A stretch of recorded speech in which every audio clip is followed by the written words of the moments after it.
Welcome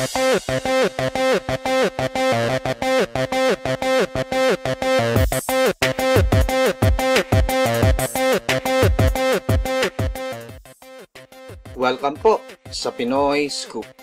At ito ang balita ngayon.